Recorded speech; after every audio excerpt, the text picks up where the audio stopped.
누구와 닮았다 이런 얘기를 종종 듣잖아요. 저도 보면 누구하고 닮은 것 같아요, 그렇게 질문을 던지는 경우가 있어요. 누구를 닮았나요? 이렇게 거꾸로 또 제가 질문하는데, 제가 누구를 닮았나요? 원로 목사님 많이 닮았나요? 이 원로 목사님을 닮았다는 게 원로 목사님한테 욕이 되는 건지 나한테 좀 섭섭한 건지 우리가 누구를 닮았다 얘기할 때 이게 잘 모르니까 대표적으로 많이 얘기하는 게 뭐냐면 연예인들은 이제 공적으로 다 드러났으니까, 그래서 인터넷 이름만 치면 누군지 다 드러나니까. 근데 일반 사람들은 누구 닮았어요? 그러면 모르잖아요, 누군지. 그래서 이제 일반적으로 사람들이 질문할 때 그런 거죠. 연예인 중에서 누구 닮았어요? 이렇게 이제 질문하잖아요. 그러면 정말 멋있는 남자, 멋있는 여성 이게 닮았다 그러면 왠지 제가요? 그 정도는 아닌데, 또 이렇게 얘기하면서도 속으로 굉장히 좋아하잖아요. 그런데 영 이상한 사람 닮았다 그러면 내가 왜 그 사람 닮았어요? 이렇게 얘기도 하겠잖아요, 그죠? 근데 닮았다는 것이 단지 외모를 닮았다 그런 건 아니에요, 그죠? 우리가 닮았다 그런 것은 외모뿐만 아니라 성격, 성품, 또 어떤 경우를 보면 지금 처해 있는 상황, 아이고 지금 당신 처해 있는 상황 보니까 나하고 꼭 닮았네, 그렇게 얘기하는 경우도 많이 있죠. 성경에도 보면 이 닮은 꼴들을 이렇게 대비해서 이야기들을 많이 해요. 그래서 구약의 내용, 또 신약의 내용, 구약에서 한 인물, 신약에서 한 인물 어떻게 닮았을까 이렇게 대비해서 또 그 하나님의 뜻을 이렇게 알려주는 그런 일들이 종종 있는데, 그 대표적인 예가 누구냐면 구약에서 엘리야 선지자, 신약에서 세례 요한. 엘리야 선지자는 선지자 중에서도 강력한 선지자잖아요, 그죠? 신약에서 세례 요한은 신약에서 첫 번째 선지자잖아요. 예수 그리스도를 준비하는 선지자. 그러니까 신약에서 세례 요한 하게 되면 굉장히 강력한 어떤 뭔가 메시지가 남아 있다, 그렇게 얘기할 수 있잖아요. 그런데 이 엘리야와 신약의 세례 요한이 어떤 모습이 닮았을까? 성경은 이렇게 비교를 하고 있어요. 열왕기하 1장 말씀에 보면 이렇게 말씀하고 있어요. 그들이 그에게 대답하되 그는 털이 많은 사람인데 허리에 가죽띠를 띠었더니. 그 다음에 이 신약에 보면 마태복음 3장에 있는데, 여기도 보면 또 어떻게 얘기하냐면 이 요한은 낙타털 옷을 입고 허리에 가죽띠를 띠고 음식은 메뚜기와 석청을 먹었다, 이렇게 이제 얘기하고 있어요. 자, 여기 보면 마태복음 3장과 열왕기하 1장에 보면 이 엘리야와 그 다음에 세례 요한을 비교하는데 어떤 모습이 비슷하다고 얘기하고 있어요? 허리에 띠를 띠었다.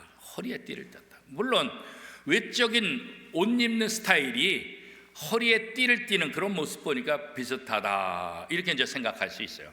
그러나 더 중요한 것은 뭐냐면 이 엘리야에게 하나님께 주신 정체성, 이 세례 요한에게 하나님께 주신 정체성, 이게 같다는 거예요. 다른 말로 표현하면 엘리야에게 주신 사명, 세례 요한에게 주신 사명이 같은 의미다, 이렇게 얘기할 수 있다는 거죠.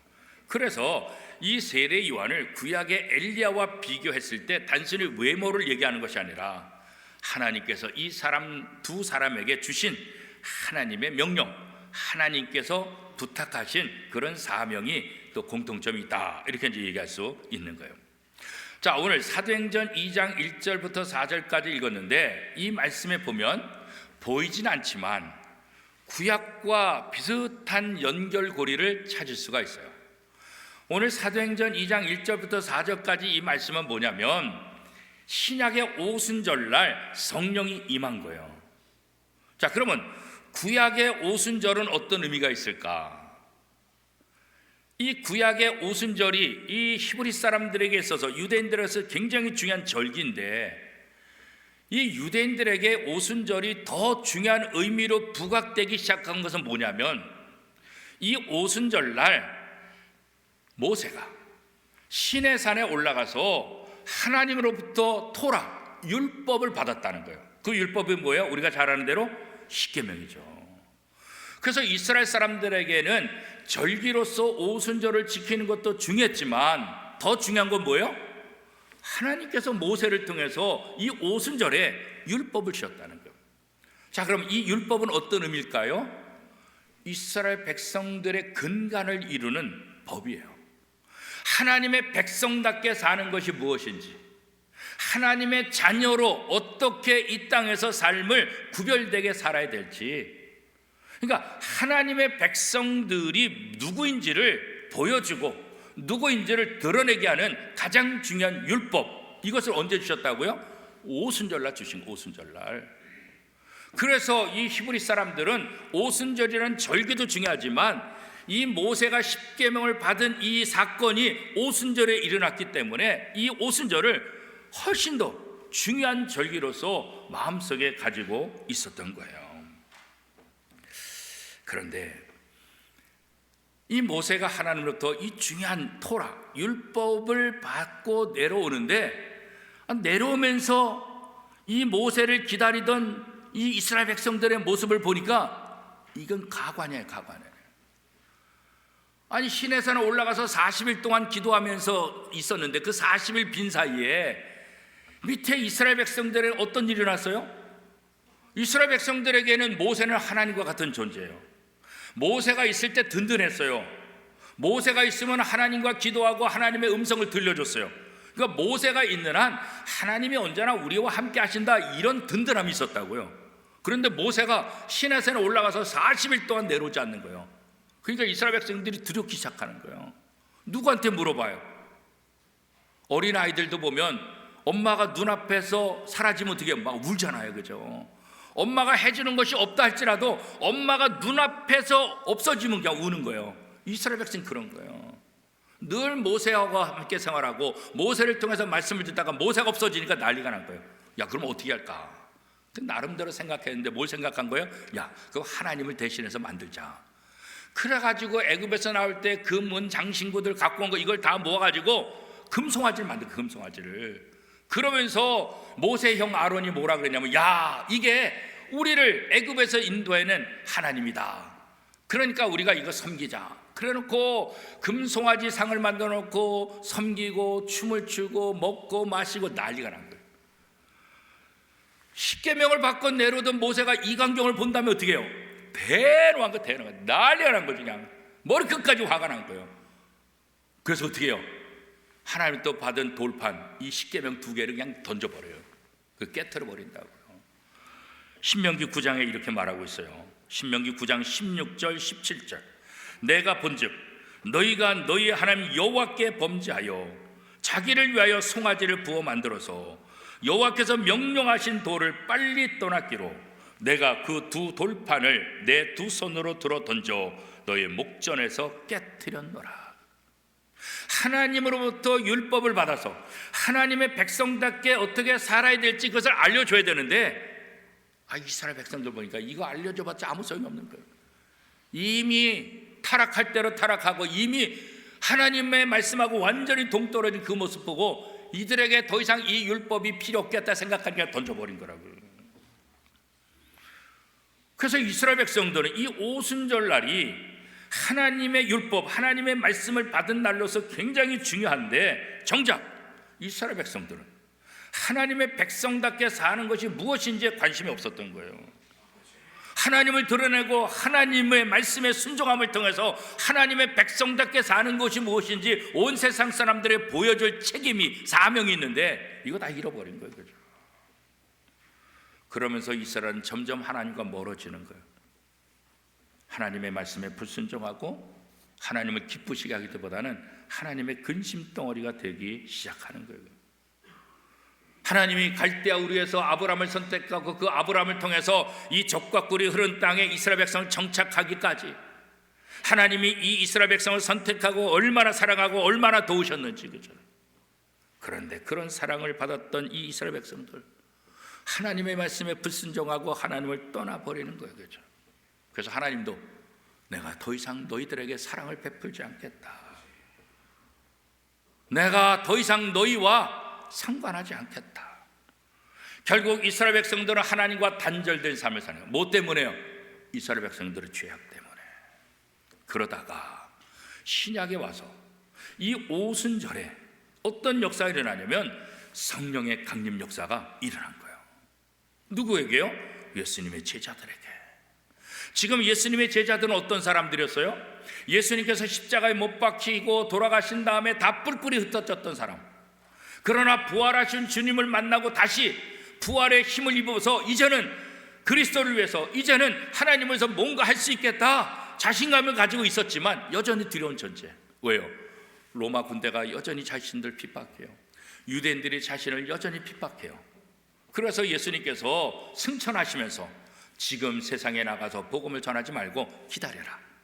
내가 너에게 보혜사 성령을 보내줄 테니까 그 보혜사 성령이 너에게 임할 때까지 기다리면서 기도하라 그런 거예요. 그들이 기도할 때 예수님께서 약속하신 대로 성령이 임한 거예요. 이 성령이 임함을 통해서 초대교회가 세워진 거예요. 새로운 이스라엘 공동체가 만들어진 거예요. 지금까지 구약의 이스라엘 공동체, 하나님께서 이 구약의 이스라엘 공동체를 통해서 하나님의 뜻을 선포하기를 원하셨는데 이 사명을 잘 감당하지 못했잖아요. 하나님과 점점 멀어졌잖아요. 남한국, 북한국으로 갈라지게, 북한국은 아스리에서 멸망당하고 남한국은 바벨론에서 세 차례 다 포로로 붙잡혀가고 이제 다 끝장난 거예요. 하나님의 백성답게 사는 것이 다 뭔지 몰라요. 아스리에 의해서 또 바벨론에서 또 바사를 통해서 또 헬라를 통해서 여전히 지배받고 있는 하나님의 백성다운 모습을 보이지 못하는 이 이스라엘 백성들. 그런데 하나님이 이제 성령의 강림을 통해서 새로운 이스라엘을 만드신 거예요. 그리고 이 새로운 이스라엘을 통해서 구약을 통해서 하시고자 했던 그 하나님의 사명, 하나님의 뜻, 하나님이 하고 싶은 것들을 이제는 뭐예요? 이 성령 충만을 받은 새로운 공동체, 새로운 교회를 통해서 그 일을 하기를 원하는 거예요. 그렇죠? 하나님은 하나님의 뜻을 선포할 때 직접 나타나서 말씀하시는 경우가 그렇게 많지 않아요. 천사들을 통해서, 그죠? 꿈을 통해서, 환상을 통해서 그렇게 알려주시잖아요. 그죠? 구약의 제사장들에게 있어서 가장 중요한 것 중에 하나가 우림과 둠빔이라는 게 있잖아요. 마치 제비와 같은 거예요. 그러니까 무엇이 옳은지 그른지 분별할 때 이 우림과 둠빔을 제비 뽑는 것처럼 사용했어요. 흉패처럼, 이 패로, 작은 패로 만들어서. 그래서 이스라엘 백성의 지도자로서 옳은지 그른지를 판단하는 그 역할을. 그런데 이제 하나님께서 뭐요? 하나님의 영, 성령을 보내주신 거예요. 그 성령을 통해서 하나님의 뜻이 이 땅에 온전히 드러나기를 원하는 거죠. 하나님이 어떤 생각을 갖고 있는지, 하나님의 마음이 무엇인지, 그죠? 그래서 하나님은 구약의 요엘 선지자를 통해서 내가 하나님의 영, 성령을 부어주고 그 성령의 부음을 받은 그 사람을 통해서 내가 내 뜻을 온 세상에 다시 선포하겠다, 이렇게 예언을 하셨죠. 요엘 2장 28절에서 32절까지 말씀입니다. 그 후에 내가 내 영을 만민에게 부어주리니 너희 자녀들이 장래 일을 말할 것이며 너희 늙은이는 꿈을 꾸며 너희 젊은이는 이상을 볼 것이며 그때 내가 또 내 영을 남종과 여종에게 부어줄 것이며 내가 이적을 하늘과 땅에 베풀리니 곧 피와 불과 연기 기둥이라. 여호와의 크고 두려운 날이 이르기 전에 해가 어두워지고 달이 핏빛같이 변하려니와 누구든지 여호와의 이름을 부르는 자는 구원을 얻으리니 이는 나 여호와의 말대로 시온산과 예루살렘에서 피할 자가 있을 것이며 남은 자 중에 나 여호와의 부름을 받을 자가 있을 것임이라.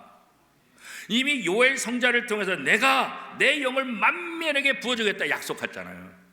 그 요엘 선자를 통해 약속하신 성령, 그 성령이 초대교회 세워지기 직전에 이 오순절날 예수 그리스도의 제자들에게 성령이 임했다는 거예요. 그러면서 이들에게 임한 새로운 교회, 새로운 공동체를 통해서 이 역사를 계속해서 이루어 가겠다. 그 오늘 본문이 그래서 중요한 거예요. 이 요엘 선자의 예언을 통해서 오늘 본문이 일어나는 거예요. 사도행전 2장 1절에서 4절까지 말씀 우리 한 목소리로 같이 읽겠습니다.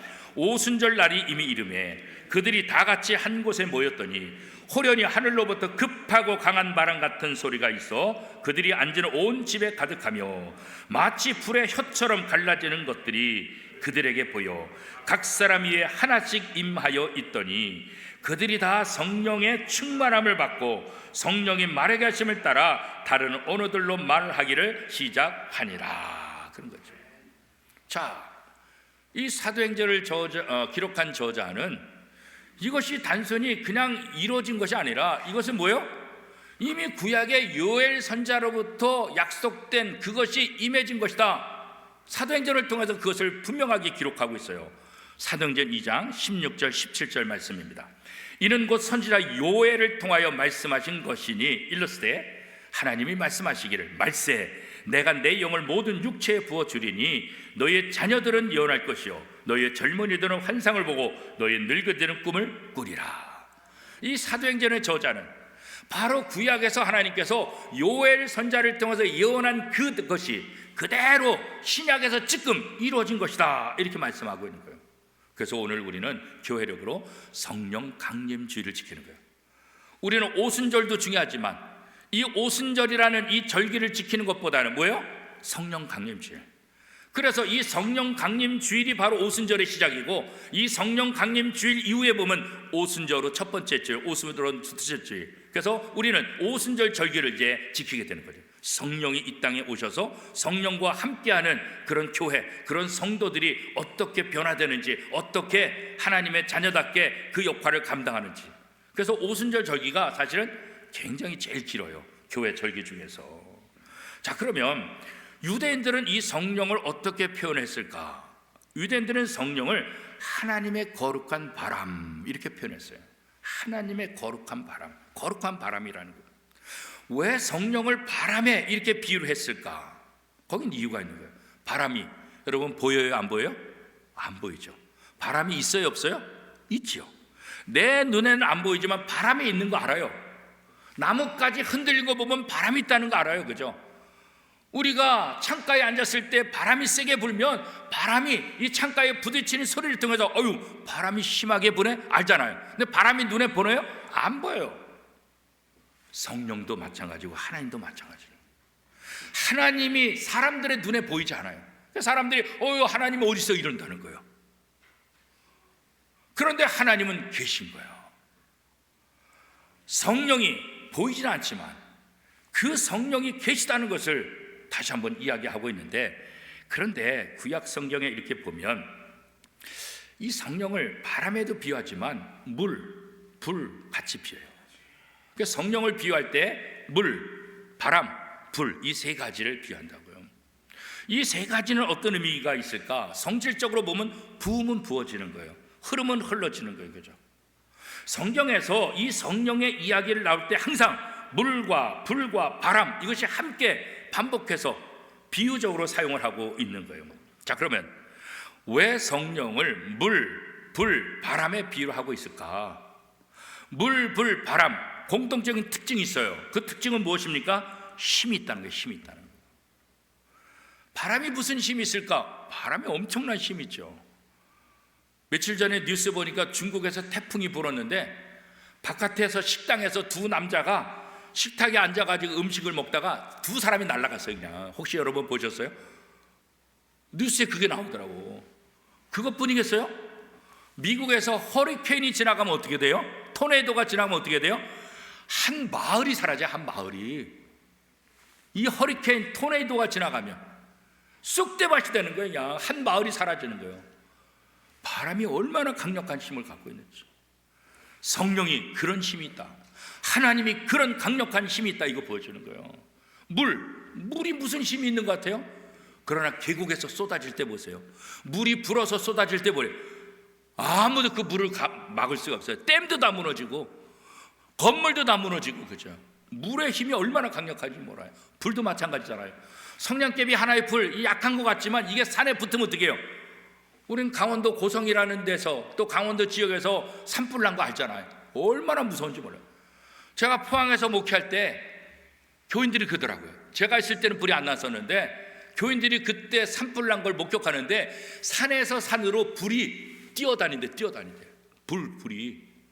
그러니까 아니 이게 어떻게 바람에 의해서 이쪽 불이 상대방 산으로 뛰어붙어 가지고 그 불이 얼마나 무서운지 몰라요. 그래서 성령을 상징적으로 얘기할 때마다 물, 불, 바람, 이것은 다른 의미가 있는 것이 아니라 특징이 뭐예요? 힘이 있다, 그런 거예요. 우리를 도우신 하나님, 그 하나님이 얼마나 힘이 있으신 분인가. 우리를 도우신, 우리 속에서 우리를 지배하는 성령님이 얼마나 강한 분인가, 이것을 상징적으로 우리에게 다시 한번 보여주고 있는 거예요. 그래서 하나님은 오순절에 시내산에서 율법을 통해서 이스라엘 백성들을 하나님의 백성으로 삼고 하나님의 백성답게 살기 위해서 이 율법을 주고 이 율법을 지켜 행하라 말씀하셨는데, 그래서 구약의 백성들에게 가장 중요한 거 뭐겠어요? 율법. 새로운 이스라엘이 이제 탄생했는데, 새로운 이스라엘의 탄생의 가장 근거는 뭐냐? 바로 성령이에요. 성령을 받아야 돼. 성령이 충만해야 돼. 성령의 도우심을 받아요. 왜냐하면 성령은 하나님의 영이기 때문에 하나님의 영의 도움을 받지 않으면 하나님의 뜻을 깨달을 수가 없게 된다는 거예요. 그죠? 그래서 이 새로운 이스라엘 공동체, 이 성령 강림을 통해서 새로운 이스라엘이 탄생하고 새로운 이스라엘, 이 교회를 통해서 하나님께서 원하시는 것은 뭐냐? 그 다른 거 아니에요. 그죠? 성령을 받은 뒤 이 사도들이 어떠한 일을 행한지를 보면 하나님께서 성령을 주신 분명한 목적이 무엇인지를 우리에게 알게 해 주는 거죠. 사도들이 성령 충만한 이후에, 성령 받은 이후에 어떤 일을 했습니까? 두려움과 염려와 무서움 속에 사로잡혀 있던, 숨어있던 그들이 성령의 충만함을 받은 이후에는 어떻게 해요? 문을 박차고 나가서 어떻게 해요? 복음을 전하잖아요. 복음을. 성령을 받기 이전과 성령을 받은 후에 180도 달라지는 그런 모습을 보여주고 있잖아요. 그들이 나가서 복음을 전할 때 회개하는 역사가 일어났고 하루에 3,000명이 회개하는 역사가 일어났다고 성경은 기록하고 있잖아요. 그죠? 어디에 기록되어 있어요? 사도행전 2장 36절에서 41절까지 말씀해 보면, 그런즉 이스라엘 온 집은 확실히 알지니 너희가 십자가에 못 박은 이 예수를 하나님이 주와 그리스도가 되게 하셨느니라 하니라. 그들이 이 말을 듣고 마음에 찔려 베드로와 다른 사도들에게 물어 이르되, 형제들아 우리가 어찌할까 하거늘 베드로가 이르되, 너희가 회개하여 각각 예수 그리스도의 이름으로 세례를 받고 죄사함을 받으라. 그리하면 성령의 선물을 받으리니 이 약속은 너희와 너희 자녀와 모든 먼데 사람 곧 우리 주 하나님이 얼마든지 부르시는 자들에게 하신 것이라 하고, 또 여러 말로 확증하여 권하여 이르되, 너희가 이 패역한 세대에서 구원을 받으라 하니 그 말을 받은 사람들은 세례를 받으매 이날에 신도의 수가 3,000이나 더 하더라. 구약의 이스라엘 백성을 통해서 하시고자 했던 하나님이 이제는 성령 강림을 통해서 예수 그리스도의 제자를 통해서 세워진 새로운 공동체, 그 교회를 통해서 이 놀라운 역사를 일으키시기를 원하는 거예요. 그렇죠? 오늘 우리도 마찬가지죠. 2000년 전 성령 강림을 통해서 새로운 공동체가 탄생했다고 한다면 2000년이 지난 지금 우리의 새로운 공동체는 무엇일까요? 바로 교회예요. 51년 전에 하나님께서 이곳 원미동 29-4번지에 원미동교회를 세워주시고 지난 51년 동안 지켜주셨어요. 이 교회를 세우신 목적은 뭘까요? 2000년 전 성령의 충만함을 통해서 제자들을 통해서 하시고자 한 그 일을 오늘 우리 원미동교회를 통해서 똑같이 하기를 원하십니다. 그 일은 뭐예요? 복음을 전하는 거예요. 만민에게 복음을 전하는 거예요. 그래서 어떻게 해요? 하나님과 하나님의 나라를 선포하라는 거예요. 하나님이 누구인지 설명하라는 거예요. 하나님의 나라가 어떤 나라인지 선포하라는 거예요. 그래서 하나님은 새로운 공동체 교회를 세워주신 거고 51년 전에 우리 원미동교회를 세워주신 거예요. 초대교회 성도들이 성령의 충만함을 받아서 그의 삶 속에서 하나님의 능력의 힘을 가지고 복음을 전하고 하나님의 자녀의 모습이 무엇인지를 보여주었던 것처럼 이제 오늘 우리도 성령 받은 사람, 누가 성령 받은 사람이에요? 예수 믿는 사람은 다 성령 받은 사람이잖아요. 예수 믿었다는 것은, 내가 예수를 영접했다는 것은 그 보증으로 하나님께서 우리에게 성령을 주셨다 말씀하시다는 거죠. 그러니까 내가 구원받았다는 것은 이미 내 안에 성령이 있다는 거예요. 그렇기 때문에 구원받았다는 사람들은 모두 다 성령 받은 사람이에요.